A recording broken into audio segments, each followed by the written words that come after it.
Lars. Lars? You don't need to be such a jerk all the time. I wish I could just show you. I'm not Steven, it's okay. We're here. Hey guys, Oshrik Vox here, and welcome to my review of the new LARS. So you guys are probably thinking, this episode literally just finished airing on TV, like, not even like 30 seconds ago. How is this video already up? Okay, well, I'll admit it, the episode leaked. I watched it, I caved. But since I'm going out tonight, I just figured, get the review up. If anything, the leak was a convenience. This episode, I have very mixed feelings about this episode. While I'm glad we got LARS development through, Steven. Wait, did we really get LARS development? Okay, we learned about Lars's background. We've seen his parents, his real name, Laramie. And of course, more awkward sexual tension between him and Sadie. One thing I find wrong yet hilarious is just how people preferred Lars acting out of character and weird and being nice. No one questioned it. Well, I mean, people questioned it, but they just went along with it. They preferred that to Lars any other day of the week. And I gotta say, Steven's mind powers can be a very dangerous thing.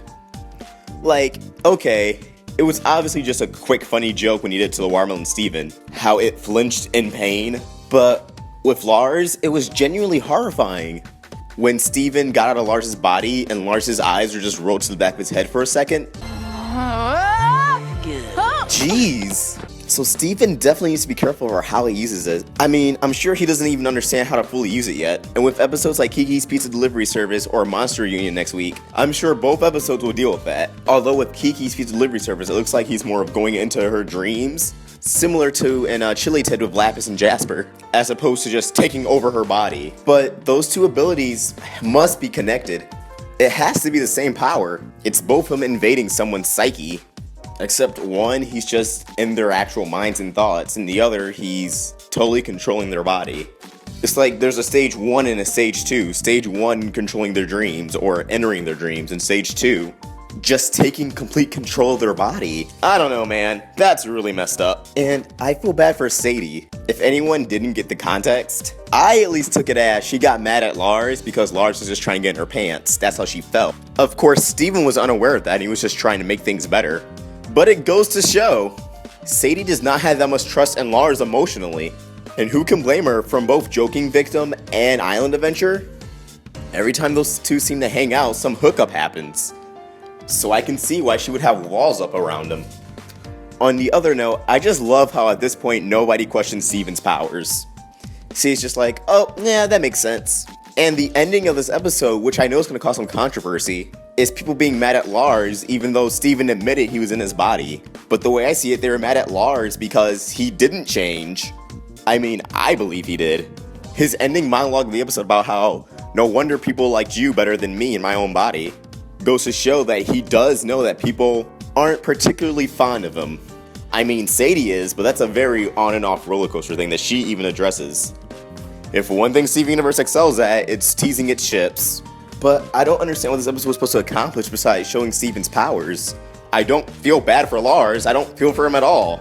At least with episodes like Island Adventure, you can understand Sadie and Lars from both sides.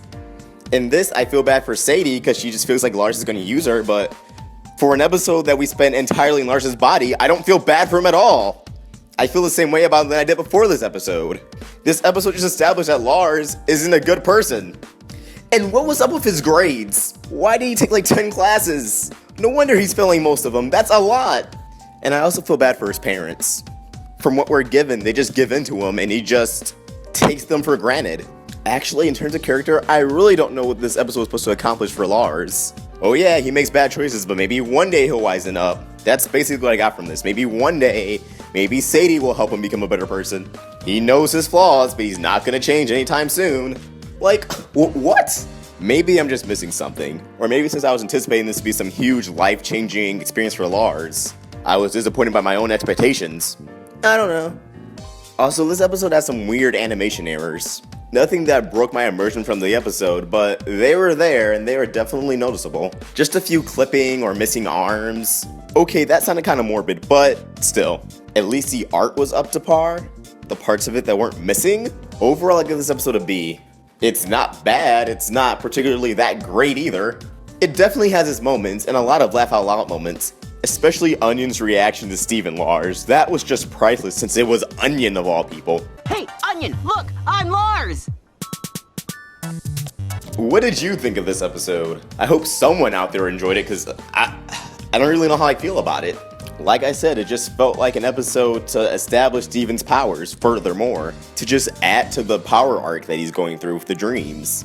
Tomorrow is Beach City Drift, and even if it does leak again, it's going to be shown early at Comic-Con, I think either tonight or tomorrow. The Steven Universe Comic-Con panel is tomorrow, and I know they said they were going to show an episode there, but apparently there's also some special screening tonight at a Cartoon Network panel. Unless both of those showings are just Beach City Drift, for those who couldn't make it to tomorrow or tonight. But I will cover anything that comes out of the Comic-Con panel. I hear the entire panel is supposed to be done in like musical form, so that should be cool for everybody who's able to make it. Oh, maybe next year for me. Awestruck Vox, signing out.